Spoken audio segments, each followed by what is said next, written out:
the girls' school that got hit in the first days of this war. There is absolutely no question at this point what happened. We made a mistake, and that happens in war. We identified this target based on earlier charts, and yet 2 months after it happened, we refused to say anything about it, giving the world the impression that we just don't care. We do not care about the casualties and the chaos that is caused by our war, and we should care, even if we want to prosecute that war. Now, I agree with the chairman. We need a strategy. We face the most complex threat environment that we've faced in a very, very long time.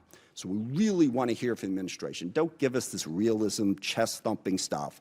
What are we really going to do to meet those threats, to deal with the challenges we face?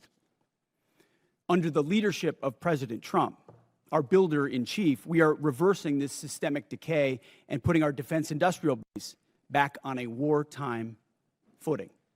We're restoring American commercial dominance at a pace unseen in generations, transforming the defense industrial base from a broken, slow-moving system of the past. We have flipped the Pentagon acquisition process from a bureaucratic model to a business model, 180, decisively moving from an acquisition environment paralyzed by bureaucratic red tape into an outcomes-driven organization focused on delivering the most at cost, at scale for taxpayer dollars.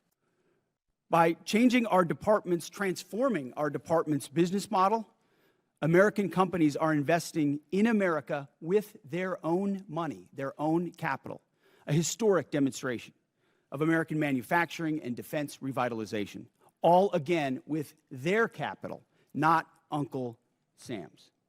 This has never been done before and is long overdue. From a bureaucratic model to a business model, Iran cannot have a nuclear bomb. We are proud of this undertaking. I am proud that President Trump has had the courage to do it, and I look forward to sharing more about what our troops have accomplished.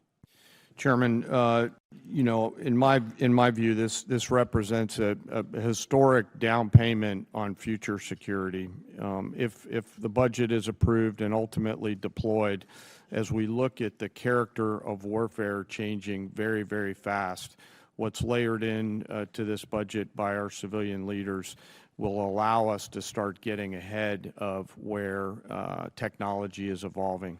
And as I mentioned, the character of warfighting is changing pretty quickly.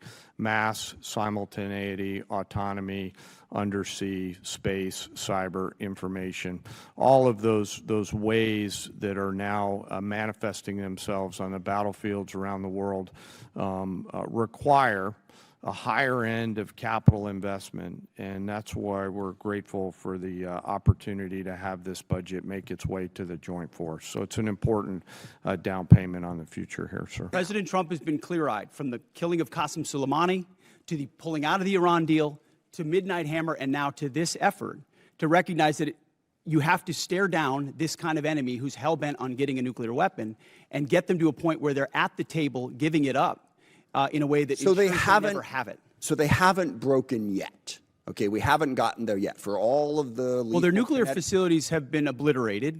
Underground, they're buried, and we're watching them 24/7. So we know where any nuclear material reclaiming might be. My time for we're just watching a quick second here.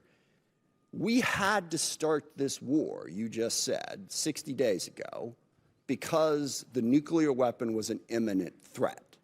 Now you're saying that it was completely obliterated? They had not given up their nuclear ambitions, and they had a conventional shield of thousands of missiles. So Operation Midnight Hammer accomplished nothing of substance. It left us at exactly the same place we were before.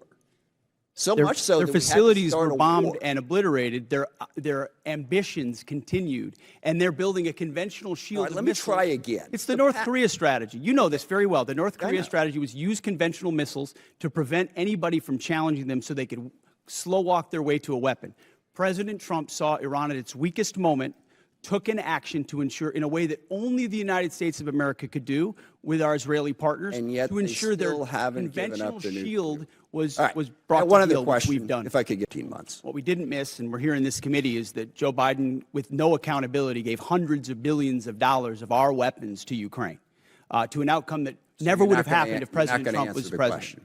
Jelajahi cara baru mendapatkan informasi. Download MetroTV Extend sekarang.